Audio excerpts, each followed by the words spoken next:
Meu irmão, minha irmã, você que tem acompanhado aqui a nossa Escola Bíblica Dominical através do canal da Igreja Presbiteriana Esperança no YouTube, que a graça e a paz do Senhor Jesus repouse sobre a sua vida.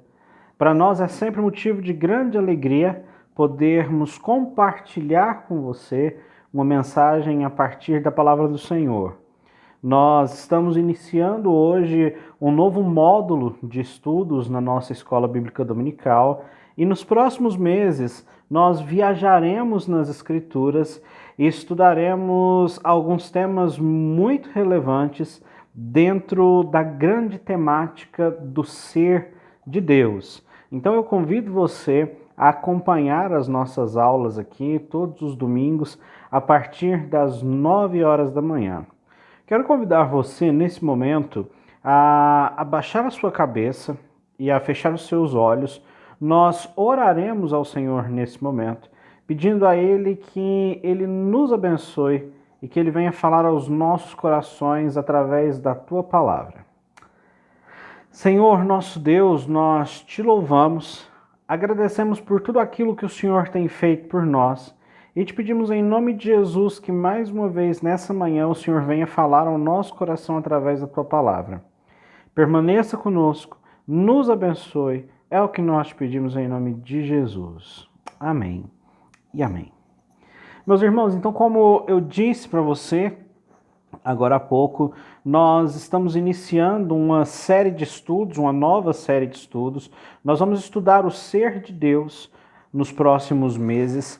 E para dar início, então, a essa sequência de estudos, hoje eu quero chamar a sua atenção para o tema da nossa aula, que é o conhecimento de Deus.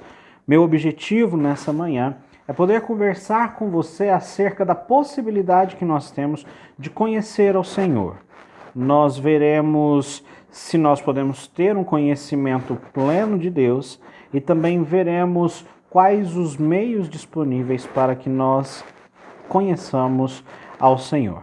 Mas antes de entrar na argumentação da minha aula propriamente dita, eu gostaria de chamar a sua atenção para o Salmo de número 139. Nós não vamos ler o texto, mas eu quero chamar a sua atenção para o que as Escrituras nos falam nesse salmo. O Salmo 139, sem dúvida nenhuma, é uma das mais belas e mais contundentes declarações a respeito da forma como nós somos conhecidos por Deus. Davi, quando compõe esse salmo, então, deixa claro a realidade de que Deus conhece todas as coisas que ele criou, inclusive o homem, e que nada pode fugir à sua presença. O mais interessante, no entanto, é quando Davi começa a falar a respeito do conhecimento que Deus tem da vida do homem, do ser humano. Quando nós pensamos na nossa vida, aquelas coisas que são mais básicas na nossa existência, nós chegamos à conclusão de que Deus conhece essas coisas mais do que nós mesmos conhecemos. Nesse salmo, salmo de número 139, por volta do versículo 15, o salmista então afirma que quando nós estávamos sendo formados lá no ventre de nossa mãe, quando a nossa substância ainda era informe, nada estava descoberto, encoberto aos olhos do Senhor. Tudo estava descoberto para Ele. E lá, quando nós estávamos ainda no ventre materno, todos os nossos dias eram não apenas conhecidos por Deus, mas foram por Ele determinados. Deus nos conhece plenamente, irmãos. Sabe por quê? Porque Ele nos criou, porque Ele é Deus, porque Ele tem controle sobre as nossas vidas. O Senhor não precisa se esforçar para conhecer. Ele conhece cada detalhe da sua criação. Afinal, Ele mesmo a criou. Quando nós pensamos no conhecimento que Deus tem a respeito de nós, inevitavelmente, nós pensamos também no conhecimento que nós temos a respeito de Deus. A pergunta que eu gostaria de fazer nesse momento para você é: nós podemos conhecer a Deus de uma maneira semelhante à maneira com a qual o Senhor nos conhece? A resposta para essa pergunta é não. Eu gostaria de exemplificar a diferença existente entre a forma que Deus nos conhece e a forma que nós conhecemos o Senhor a partir de uma metáfora, de uma ilustração da nossa vida cotidiana. Hoje é Dia dos Pais. Feliz Dia dos Pais a todos os pais que nos acompanham aqui. Hoje é Dia dos Pais. Você que é pai, certamente conhece muito bem o seu filho. Você sabe as suas preferências, você sabe aquilo que o seu filho gosta, você sabe o que o seu filho não gosta, você sabe aquilo que o deixa alegre, você sabe aquilo que o deixa triste. Afinal, você esteve sempre presente na vida do seu filho, desde o nascimento. Você o ensinou a andar, você o educou, você o direcionou, mas a situação oposta nem sempre é a mesma. Nem sempre os filhos conhecem os pais da mesma maneira que os pais conhecem os filhos. Às vezes porque os filhos se fecham e não têm interesse em conhecer os pais. Às vezes porque os pais também não se revelam aos filhos. Às vezes os filhos não conhecem parte da história dos pais porque os pais não lhes contaram. E embora os pais possam conhecer os seus filhos perfeitamente, talvez até melhor do que eles mesmos, nem sempre os filhos têm a capacidade ou a condição de conhecer os seus pais. Certamente essa é uma metáfora que se aproxima da extrapolação, mas ela serve para mostrar a relação que existe entre o conhecimento que Deus, como Pai, tem de nós e o conhecimento que nós temos a respeito dele. A conclusão a que nós chegamos quando nós olhamos para essa relação de conhecimento é que, embora Deus nos conheça por completo, nós, como suas criaturas, não temos a capacidade para conhecê-lo, a não ser que ele queira se fazer conhecido. Isto posto, então, eu gostaria de chamar a sua atenção para dois textos das Sagradas Escrituras que servirão, então, como base ou ponto de partida para o nosso estudo nessa manhã. Relembrando que o tema do nosso estudo é o conhecimento de Deus. Gostaria de chamar a sua atenção, então, para dois textos das Sagradas Escrituras. O primeiro texto encontra-se lá no livro de Gênesis, capítulo de número 1, versículo de número 1, quando a palavra do Senhor nos diz assim: "E no princípio criou Deus os céus e a terra." Agora eu quero que você abra sua Bíblia comigo lá no livro dos Salmos, no Salmo de número 19. Nós vamos ler apenas o primeiro versículo. Salmo de número 19, verso de número 1. Os céus declaram a glória de Deus e o firmamento anuncia a obra das suas mãos. Meus irmãos, a igreja cristã confessa historicamente que o homem não pode compreender a Deus plenamente. Essa é uma conclusão muito lógica. Por quê? Como a mente humana, que é finita, limitada, manchada pelo pecado, poderia conhecer plenamente ou poderia compreender plenamente o Senhor Deus Todo-Poderoso que a criou? Se nós pudéssemos compreender Deus em sua totalidade, isso implicaria no fato de que nós seríamos a medida de Deus, e Deus então deixaria de ser Deus. No entanto, apesar da nossa incapacidade de compreender Deus de maneira plena, a igreja confessa que nós, como homens, como criaturas, podemos conhecer a Deus. E conhecer a Deus é essencial para a salvação.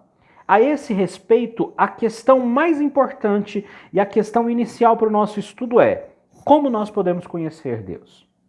Como nós podemos conhecer Deus?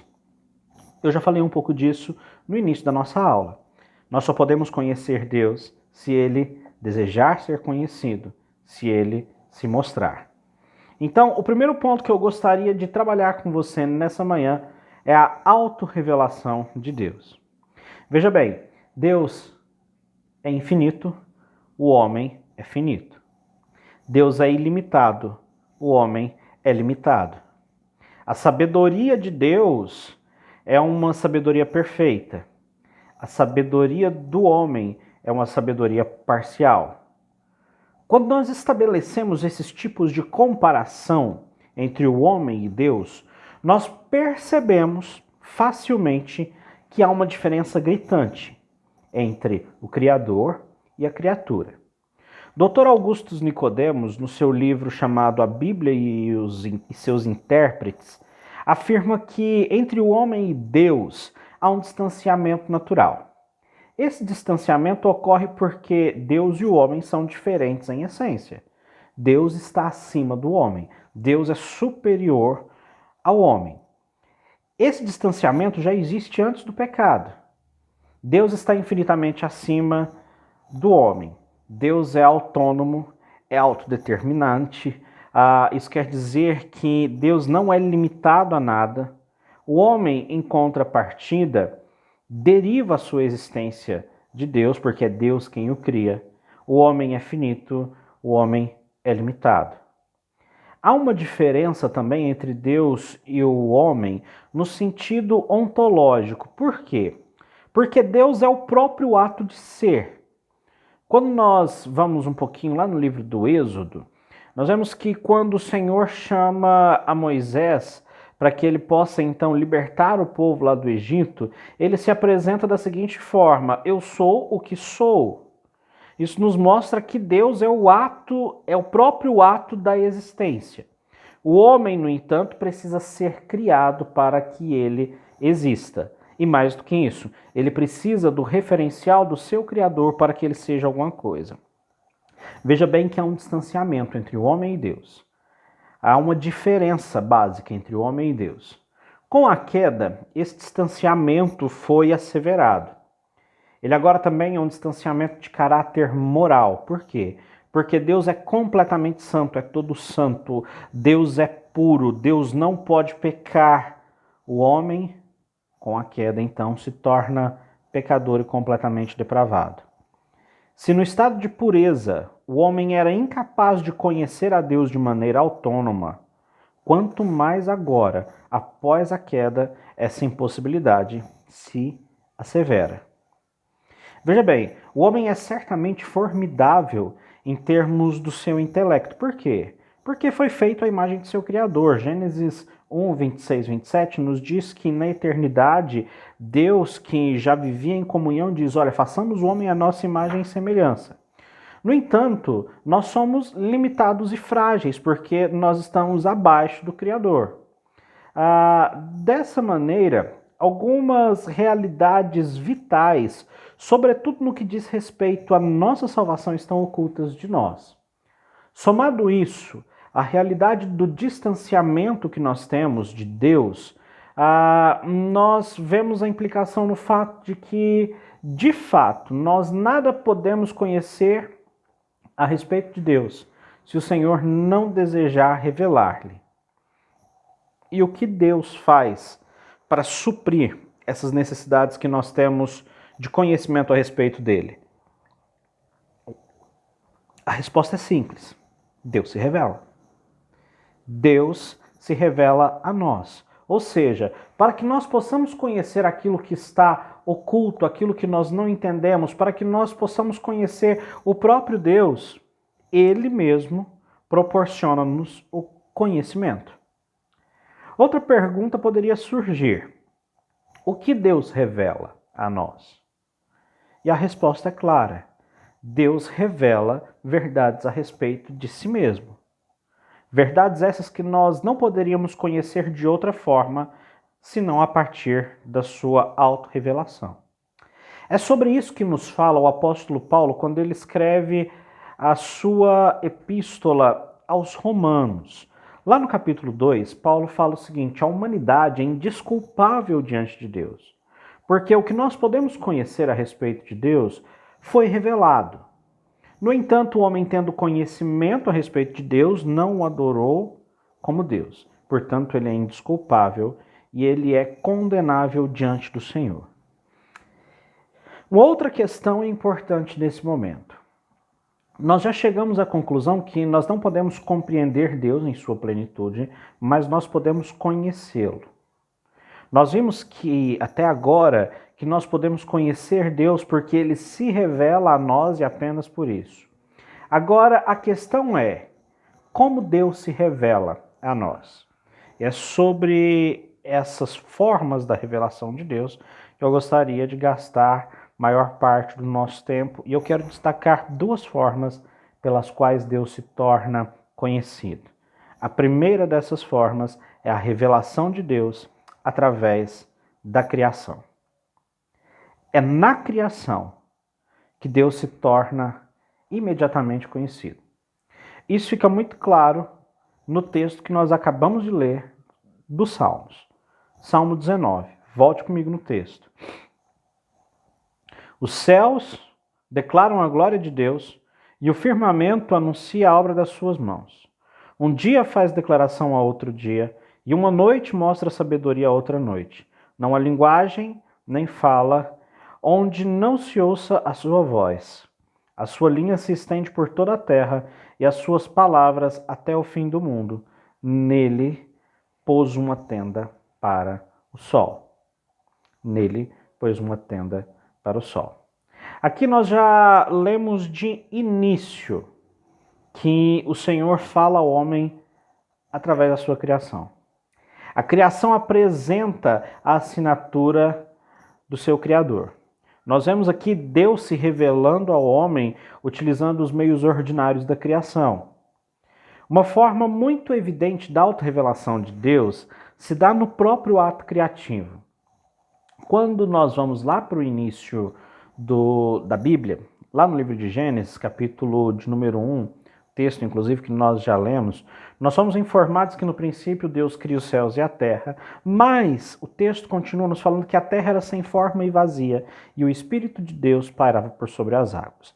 Se nós continuarmos nos capítulos 1 e 2 de Gênesis, nós veremos então que em sua atividade criativa, Deus começa a chamar as coisas à existência.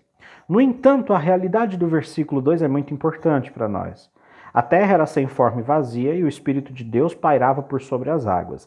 Essa imagem é uma representação do caos. O que nós podemos esperar do caos? Certamente mais caos e não organização.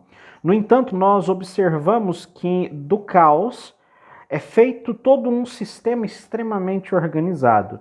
Quando Deus chama a existência a terra com as suas formas, e aí nós vemos a separação entre as águas, nós vemos a separação entre os dias, nós vemos a terra produzindo árvores, árvores frutíferas, nós vemos o surgimento de animais, de peixes. O fato é que, a partir do caos, Deus ali organiza todas as coisas. Do caos para a organização. Do nada para o tudo, Deus falando ao homem por meio do seu ato criativo. Tudo perfeitamente ordenado. É a esse respeito que Paulo fala também aos romanos, e eu gostaria de chamar sua atenção para esse texto. Abra comigo aí a sua Bíblia, lá na epístola que Paulo escreve aos romanos, no capítulo de número 1, versículos 19 e 20. Romanos, capítulo de número 1, versículos 19 e 20. Porquanto que de Deus se pode conhecer, nele se manifesta, porque Deus lhe manifestou. Porque as suas coisas invisíveis, desde a criação do mundo, tanto o seu eterno poder como a sua divindade se entendem e claramente se veem pelas coisas que estão criadas para que eles fiquem inexcusáveis. O apóstolo está afirmando aqui, como eu já disse, que nenhum ser humano possui desculpas diante de Deus para não adorá-lo. Por quê? Porque o poder de Deus, os atributos de Deus são revelados a partir da criação. O homem tem maneiras de conhecer a Deus a partir da criação. Deus se revela e, portanto, ele deve ser adorado como tal. O homem, por natureza, é um ser adorador. Isso é o que afirma Calvino quando ele fala a respeito da semente da religião e do senso da divindade. Deus implantou essas duas coisas no nosso coração, de maneira que nós temos a necessidade de adorar. Isso é tão real que, se você observar até mesmo aquelas populações que são mais remotas, ainda nessas populações nós veremos vestígios de cultos, de adoração. O fato é que o pecado deturpa isso. A partir do momento em que o pecado entra no mundo, nós deixamos de adorar a Deus e nós passamos a adorar outras coisas. Nós adoramos agora a criação em lugar do Criador. É isso que Paulo fala aqui também no livro de Romanos, no capítulo 1, versículo 25. Pois mudaram a verdade de Deus em mentira e honraram e serviram mais a criatura do que o Criador, que é bendito eternamente. Amém. E os homens são inexcusáveis, são indesculpáveis. Há vários textos na Escritura que atestam a realidade de que a criação fala a respeito do Criador. Nós já lemos o texto de Romanos, já lemos o capítulo 1 de Gênesis, já lemos o Salmo 19. E a partir desses textos e de outros textos semelhantes a esses, é possível então saber que Deus comunica o conhecimento de si mesmo ao homem por meio da natureza, ou seja, por meio da criação. Deus fala a respeito da sua existência na sua obra criada. É interessante nós pensarmos, no entanto, que essa revelação de Deus na criação, embora ela nos permita saber da existência de Deus, ela não é suficiente para nos salvar. Por quê? Porque ela tem uma função básica que é diferente da redenção. O conhecimento de Deus que nos é dado a partir da natureza, ele tem a função de suprir a necessidade básica que nós temos a respeito do conhecimento de Deus. E aqui nós vemos mais uma vez a relação entre a semente da religião e o senso da divindade. O conhecimento que nós temos de Deus a partir da criação é justamente para que nós saibamos que de fato Deus existe. Esse é um tipo de revelação que é natural e é geral. Esse tipo de revelação é concedido a todos os homens por meio das suas experiências comuns, das suas experiências diárias. Por quê? Porque, afinal de contas, nós somos homens criados que vivemos no mundo criado por Deus. Assim, é evidente que tudo aquilo que existe no mundo, todas as coisas que foram criadas, simplesmente pelo fato de existirem e de existirem da forma como elas são, elas proclamam a glória do Criador até os confins da terra. Elas tornam seu Criador conhecido. De maneira que, a partir da criação, a partir da natureza, nós podemos obter o conhecimento a respeito de Deus.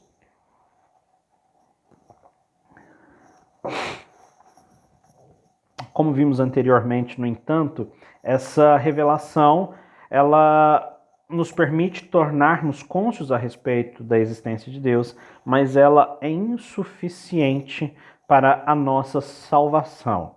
O que nos leva, então, à segunda forma pela qual Deus se revela a nós. Pelo que nós podemos entender que Deus se revela a nós por meio do Evangelho. Antes da argumentação propriamente dita a esse respeito, eu quero te explicar em que sentido eu estou usando o termo Evangelho. Em geral, nós entendemos o Evangelho como a boa nova da salvação trazida por Jesus. No entanto, eu quero aplicar esse termo de uma maneira um pouco mais ampla.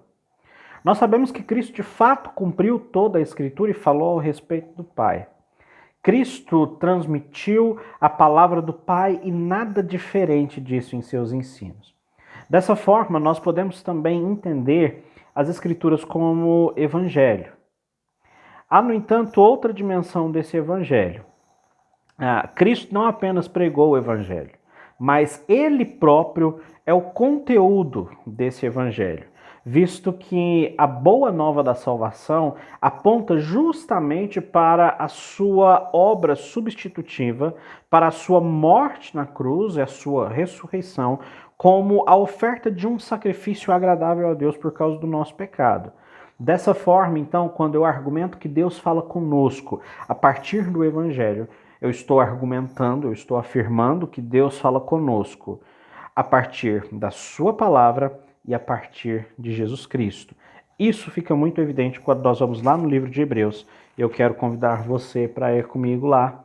Livro de Hebreus, capítulo de número 1, versículos 1 e 2.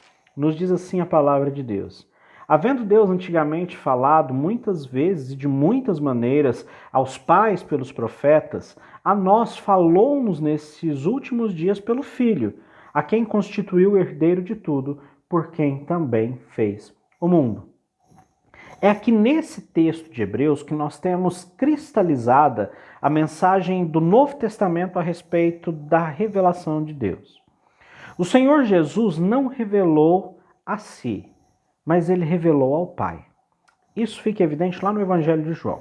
Vamos lá no Evangelho de João comigo. João, capítulo de número 12. João, capítulo de número 12, versículo de número 49. Palavras aqui do próprio Jesus. Porque eu não tenho falado de mim mesmo, mas o Pai que me enviou, ele me deu o mandamento sobre o qual hei de dizer e sobre o qual hei de falar. Cristo transmitiu a palavra do Pai, e apenas essa palavra, mas ele fez mais do que isso. Cristo revelou ao Pai a partir do seu próprio ser e a partir das suas ações. Paulo, quando escreve aos Colossenses, fala que Cristo é a imagem do Deus invisível. Ou seja, Cristo é a plenitude do caráter de Deus. Cristo é a possibilidade que nós temos de ver aquilo que é invisível, o caráter de Deus. Ao ponto de Jesus afirmar o seguinte: quem me vê a mim, vê ao Pai. Nós conhecemos a Deus, então, a partir de Jesus Cristo, a partir dos seus ensinos, a partir do seu próprio ser, a partir da sua obra. E além de falar conosco a partir de Jesus, nós vemos que Deus também utiliza as Escrituras para falar conosco. Quando nós olhamos atentamente a Escritura, quando nós estudamos atentamente a Escritura, nós chegamos à conclusão de que as Escrituras não se preocupam em provar a existência de Deus. Muito pelo contrário, ela pressupõe a existência de Deus. Já em Gênesis 1:1, nós somos confrontados com a existência de Deus. Deus é apresentado como Criador. Deus apresenta a si como Criador. Nas Escrituras, Deus vai falar a respeito de si de diversas maneiras. Se você abrir sua Bíblia lá no livro de Deuteronômio, no capítulo 7, nos versículos 9 e 10, você vai ver Deus se apresentando como justo Senhor. Se você abrir sua Bíblia, novamente em Deuteronômio, agora no capítulo 10, versículo 17, você vai ver Deus se apresentando como Senhor soberano. O fato é que de capa a capa, em cada página das Escrituras, Deus revela a si mesmo. Se a revelação através da criação, nós vimos, tem a função de tornar Deus conhecido da humanidade, a revelação a partir do Evangelho, Jesus Cristo e das Escrituras, encontra-se fundamentada agora no plano redentor de Deus. Por quê? Quando Deus se revela a nós a partir das Escrituras e a partir de Jesus Cristo, ele tem a finalidade de resgatar o homem da sua condição de pecado e da escravidão em que ele se encontra. Esse plano redentor de Deus, ao qual nós temos acesso a partir das Escrituras, somente pode ser entendido pela fé. Mas Deus se revela aqui, através das Escrituras e através do seu Filho. Então fica para nós evidente a realidade de que a autorrevelação de Deus tem uma motivação, tem um propósito redentor. Quando Deus levanta homens no decorrer da história para pregar a sua palavra, o seu intuito é que, conhecendo a sua palavra, tendo então a ação do Espírito Santo no seu coração, esses homens reconheçam a necessidade que eles têm de Deus, se acheguem até Cristo, sejam encontrados por Cristo, sejam levados até Deus. É por isso que nós vemos com intrepidez, em toda a história da igreja, homens como Paulo pregando a palavra de Deus, pregando essa palavra. Veja, por exemplo, o que diz o apóstolo Paulo lá no livro de Coríntios, quando ele escreve a primeira epístola aos Coríntios, capítulo 2, versículo de número 1 e 2. Ele diz assim: Eu, irmãos, quando fui ter convosco, anunciando-vos o testemunho de Deus, não fui com sublimidade de palavras ou de sabedoria, porque nada me propus saber entre vós, senão a Jesus Cristo e esse crucificado, o que Paulo pregou, o Evangelho. Com que propósito? Para a salvação. É novamente tendo em vista essa perspectiva redentora que nós vemos Paulo instruindo a Timóteo, e você pode ler esse texto depois, 2 Timóteo 3, 14 e 16, quando ele fala o seguinte: permaneça nas sagradas letras, na escritura sagrada, palavra essa que pode tornar-te sábio para a salvação.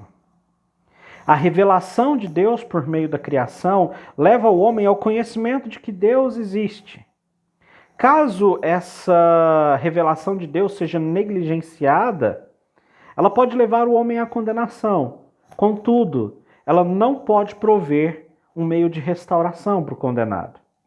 A esperança, a ênfase da redenção se encontra então na revelação de Deus a partir do Evangelho, na Escritura Sagrada e em Jesus Cristo.